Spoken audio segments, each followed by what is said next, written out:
vou falar, eu fui um cara ateu durante muitos anos da minha vida. Até os 25 anos eu era ateu, assim, tipo... Ateu chatão.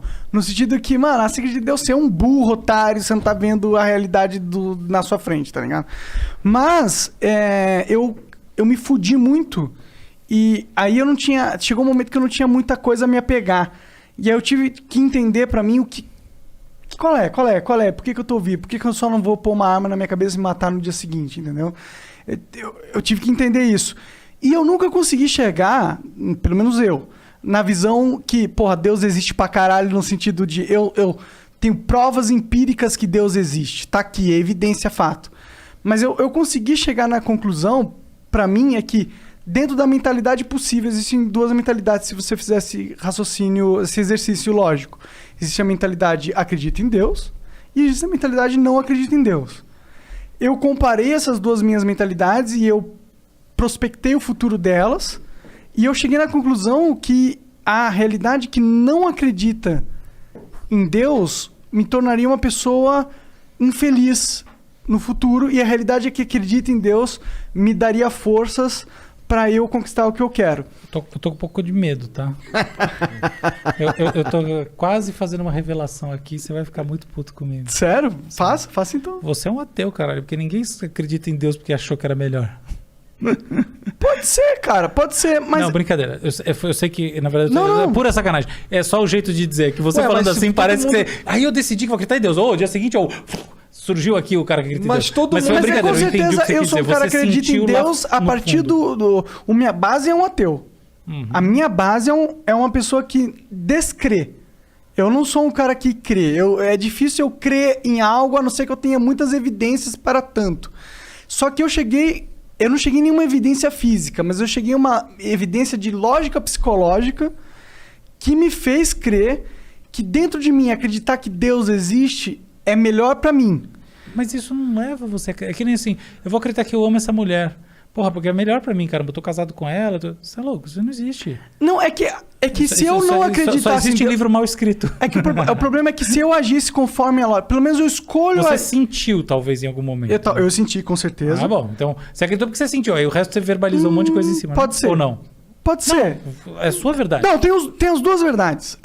Essa é a verdade, eu senti. Algo me trouxe que é algo não lógico, mas eu fiz uma construção lógica para embasar esse sentimento. Perfeito. E eu não sei se essa construção lógica é só uma tentativa minha de entender a vida, na verdade. Mas a verdade é que todo mundo que acredita em Deus é porque escolheu acreditar em Deus, né? É uma escolha.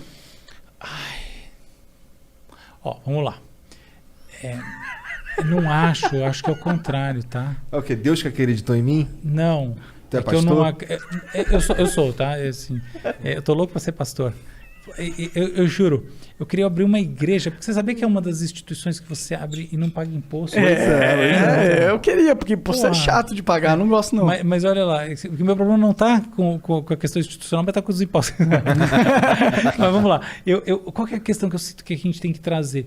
Existe uma experiência de acreditar em Deus, e quando as pessoas falam fulano de tal não acredita em Deus, no fundo elas estão dizendo assim, lá nesse mundo que a gente projeta as intenções, que essa pessoa não tem esse clique, ela não sente, tem algo, seja se é 1 ou 2 ou 10, ela não sente esse negócio, entende? Então, você não acredita em Deus por decisão de acreditar em Deus, no meu ponto de vista, falando a partir dessa experiência. Eu concordo. Tem que ter uma vibe ali no negócio. Se fosse eu decidir, eu nunca acreditaria em Deus. Eu tenho uma teoria até, que é uma teoria bem ridícula, por isso que eu gosto bastante dela, que é assim, acreditar em Deus tem tudo a ver com torcer para time de futebol. Eu nunca torci para nenhum time de futebol. Nunca senti uma vez na minha vida. Que legal que esse cara da camisa amarela vai ganhar, ou da camisa azul, verde, sei lá que porra. Vermelho e preto. Vermelho e preta. Olha só, camisa vermelha e preta. Para mim é muito parecido, entendeu? Mas eu nunca senti esse troço. Tanto faz a cor da... Eu não quero minimizar, times não são só camisas, tá? Claro que são. Não. Tem identidade fudidamente. Assim. Não, eu entendo. A gente conversou com vários caras que tem experiências humanas incríveis por causa do futebol. Lógico. Pelo amor de Deus, o futebol é um patrimônio nacional maravilhoso. E mais do que isso, mundial e time tem personalidade. Mas eu também sou esses caras que não tem Palmeiras time. Palmeiras e Corinthians são vibes diferentes. Flamengo é o grande símbolo do brasileiro. Não tem... Claro que tem, mas eu nunca senti. Então eu acho que assim, religião tem a ver com isso. Tem gente que sente o negócio. E não é um chamado a partir de hoje. Sente, ela fala, não, eu sinto isso. e outros que não sentem. Eu entendo que você sentiu e aí você criou um mecanismo, uma técnica, por assim dizer, que é para manter esse sentimento no loop. Então você decidiu acreditar, por isso que eu falei que muito na brincadeira. Não, cara. Você decidiu acreditar no sentido que você viu que aquilo era legal, era bom para você. Então, em vez de jogar aquilo para debaixo do travesseiro, você foi atrás daquilo. É como uma pessoa que, sei lá, o cara se descobre alguma coisa, o cara se descobre gay. E ele fala, putz, eu vou atrás disso. Ou o outro fala assim, não, eu vou tentar esconder atrás debaixo do armário. Por que eu me sinto crente?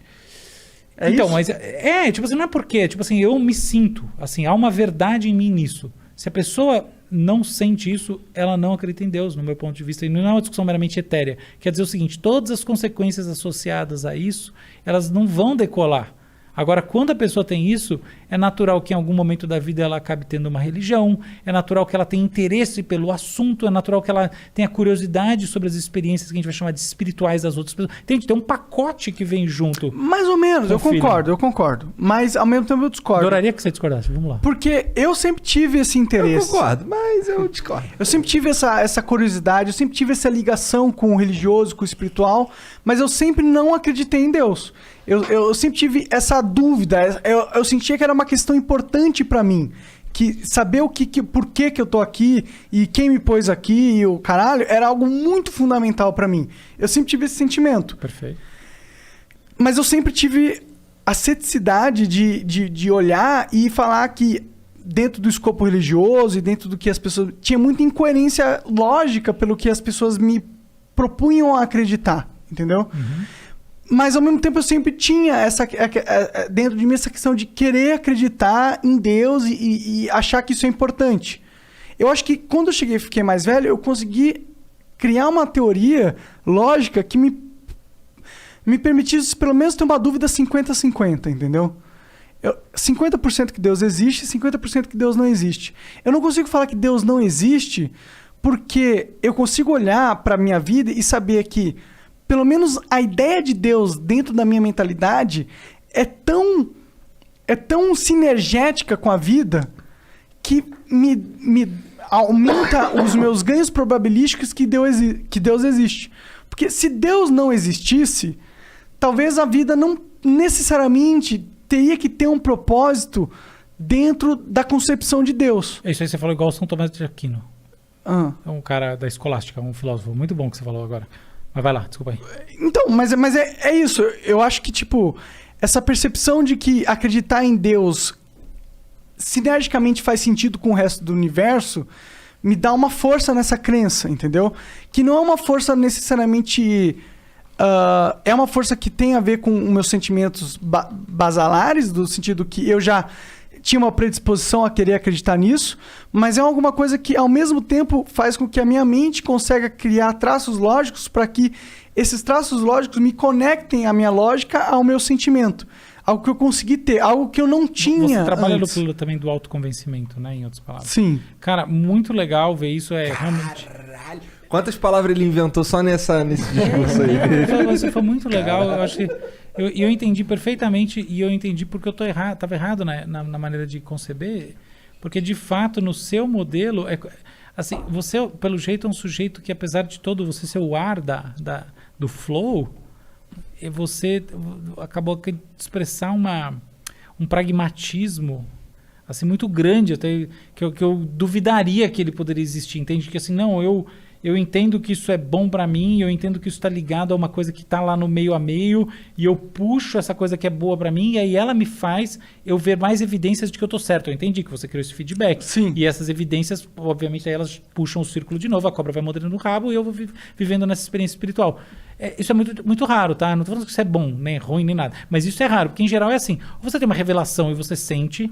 ou você não tem, você não sente. Quando você sente, vem todo esse pacote junto. Aqui você está comprando, vem uma coisa na net. Então você compra uma internet, vem um monte de merda que você vai pagar para sempre. E aqui do outro lado, você não compra o pacote. E aí você não tem essa internet, você usa do celular. E assim que vai. Mas existem casos, de fato, e você é um exemplo aqui de pessoas que não, elas vieram por essa via da consciência, muito a via do racionalismo religioso, que não quer dizer que você é um racionalista, mas assim, a coisa toda, o loop se formou a partir muito da ideia. Legal isso. Agora, posso fazer um comentário sobre o assunto? Interessa? Claro, cara, tudo que você falar interessa. Então tá bom. É o seguinte. Vou até dar um golinho aqui.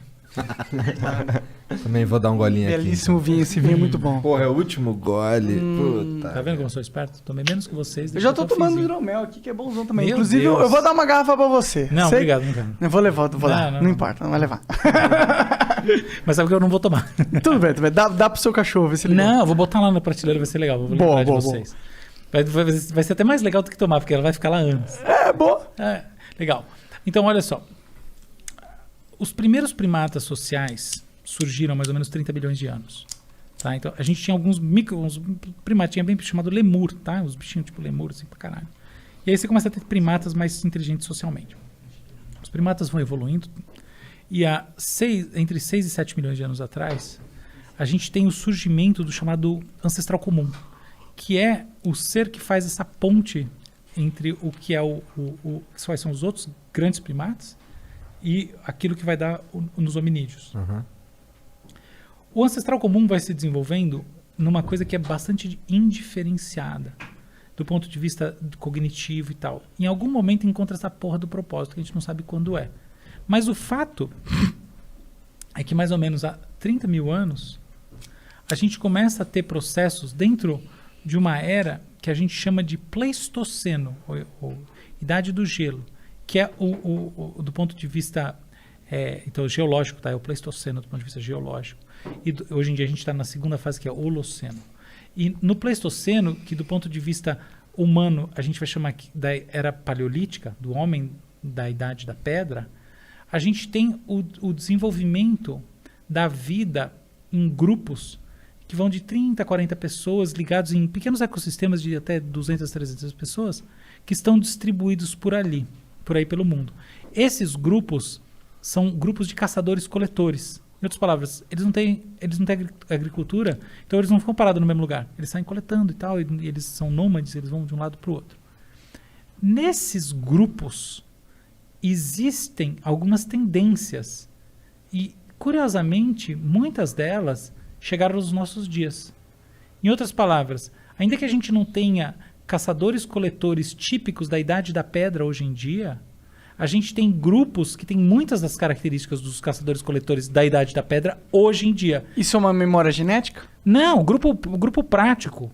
O grupo existe, as pessoas estão vivas lá, elas moram entendi. Caçador-coletor no meio da floresta. Entendi. Em uma série de lugares ao redor do mundo, tá? Ali, muita coisa ali no Pacífico Sul. Na África, provavelmente. Na África tem também, tem vários grupos. E o que importa? O estudo dos grupos caçadores-coletores revela coisas sobre coisas muito antigas da espécie humana, de mais ou menos entre 30 mil anos e 10 mil anos atrás, que foi quando se deu o surgimento da agricultura. Legal, porque se eles estão intocados pela sociedade, eles conservam uma visão do passado. Então, eu sabia que eu falei cheio de ressalvas. Sim, também não, porque não existe bem isso, eles evoluíram tecnicamente. Você acha que os caras, tipo, a gente tá falando de gente igual a gente, daí o cara vai ficando mais inteligente. Então mudou muita coisa. Claro. Mas tem traços. Mas tem resquícios. Exatamente. E aí entra o lance da religião. Porque é o seguinte, esses grupos são fundamentalmente animistas. E o que quer dizer animista? Boa, que eu não sabia. Quer dizer que eles têm uma relação que atribui intencionalidade, igual a gente estava falando, à natureza e fundamentalmente às coisas inanimadas. Ou seja, tem alguma coisa na floresta, Deus. O Deus da floresta. Entende? Então, não é o Deus da floresta, tá? Os deuses. Aí que a gente vai chegar no grande lance. Eles são gregos. Não é isso, eles são múltiplos. Ele não é o Deus hierárquico. É que os deixa eu chegar lá. Desculpa. Porque tem um negócio... Os deuses... Mas eles têm uma hierarquia nos deuses gregos, exato. Né? Tem os Zeus, Esquece. Tá. O passo aqui é tudo micropassinho que a gente deu ao longo do tempo. E ali naquele momento, o que a gente tem são deuses não hierárquicos. A gente não tem os chamados grandes deuses das religiões abraâmicas, né? Do judaísmo, do cristianismo e do islamismo. A gente tem animismo, a gente tem essa relação que é meio espiritualizada com as coisas que estão fora da gente, tá? Que a gente não controla. Que a gente não controla. Mistério. E a gente pode dizer assim, por que a gente tem isso daí? Talvez uma das razões tem a ver com aquela projeção de intencionalidade, que é a mesma coisa que faz a gente ficar seduzido pelo papo da telepatia. Porque pensa bem, o cachorro não ouve um barulho no mato e ele não faz todo... O que será que tem ali? Por quê? Porque na dúvida é adaptativo você atribuir intencionalidade. Porque se tiver mesmo um predador ali, você está fudido se você não atribui. Entendeu? Então a atribuição de intencionalidade às coisas imateriais é adaptativa. E isso faz sentido pra caralho. Então, eu tenho toda uma tese, todo um modelo aqui, eu tô com um artigo pronto, inclusive, sobre esse assunto. Legal. Tô entregando aqui um horror. Vai, entrega, ninguém quer. Foda-se. Não, tudo bem. Então, vamos lá. Então, o que acontece? Você, nesse processo, no final dos contos, você atribui intencionalidade por uma razão adaptativa, mas como a gente está falando de uma espécie que tem uma inteligência elevada, é natural que ela ritualize isso e tudo mais. Só que são ritualismos que envolvem essas relações diretas com o mundo, entendeu?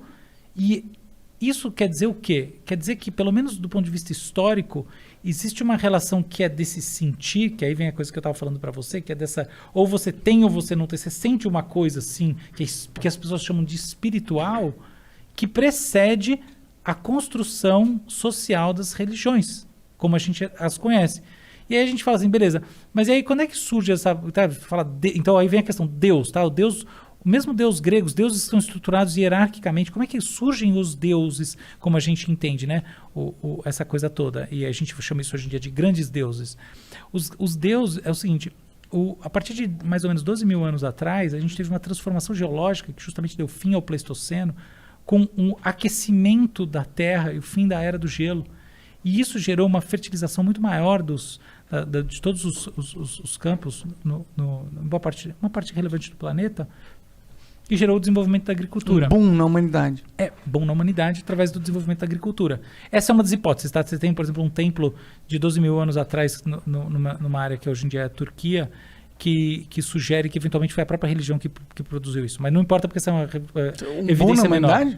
Que foi a religião que gerou a sedentarização humana e não a agricultura. Mas sério? Olha, interessante. Esquece, super, mas deixa pra lá. Porque é uma evidência frente a 200 mil.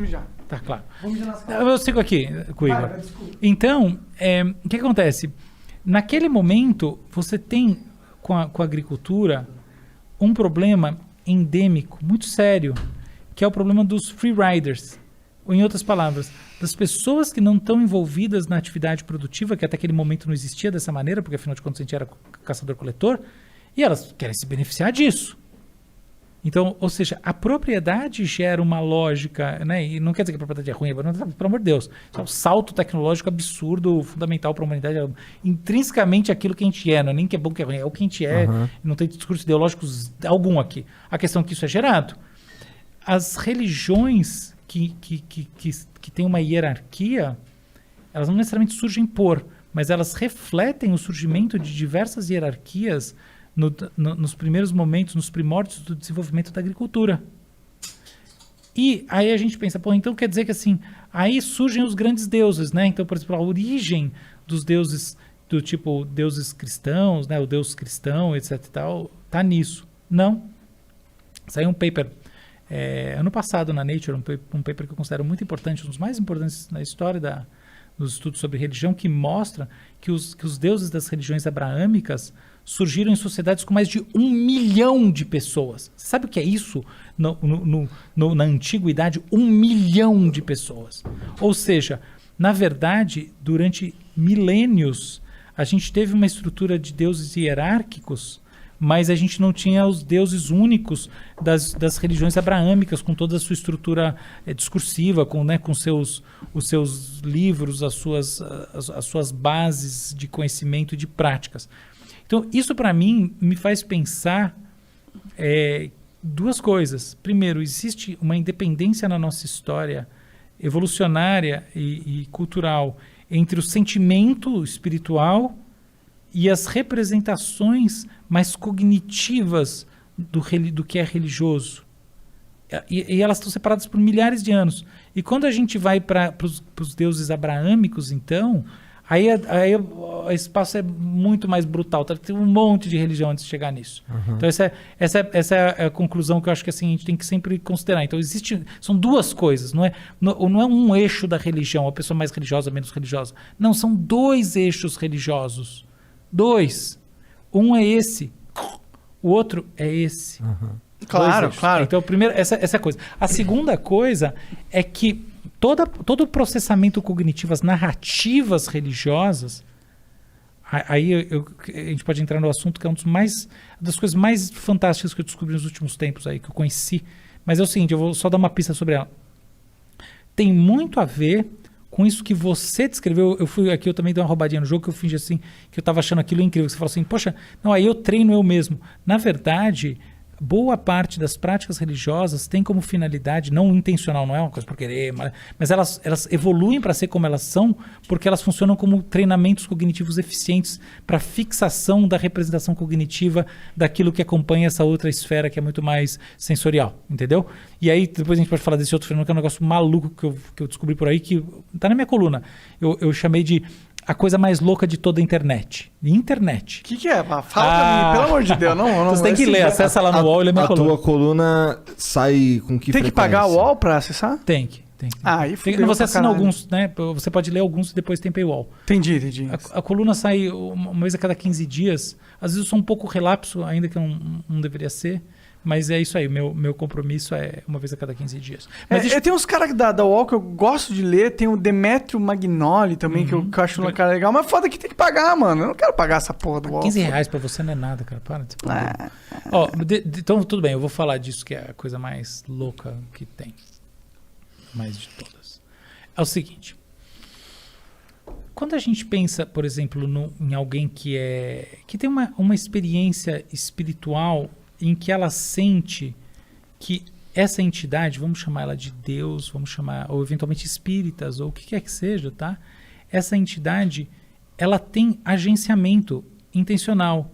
Ela não é... A pessoa não fala assim, sou eu que estou aqui querendo me convencer. Ela tem o senso de presença de Deus, ou do que quer que seja, tá? Que são essas relações realmente fortes com essas coisas. Quando a gente vê isso, a gente entende que essa pessoa, sei lá, ou ela é louca, ou ela tem assim, realmente uma relação muito forte com o divino, existe, ela está lá, ela é a prova disso, ou então ela é uma pessoa muito religiosa no sentido afetivo, tudo isso.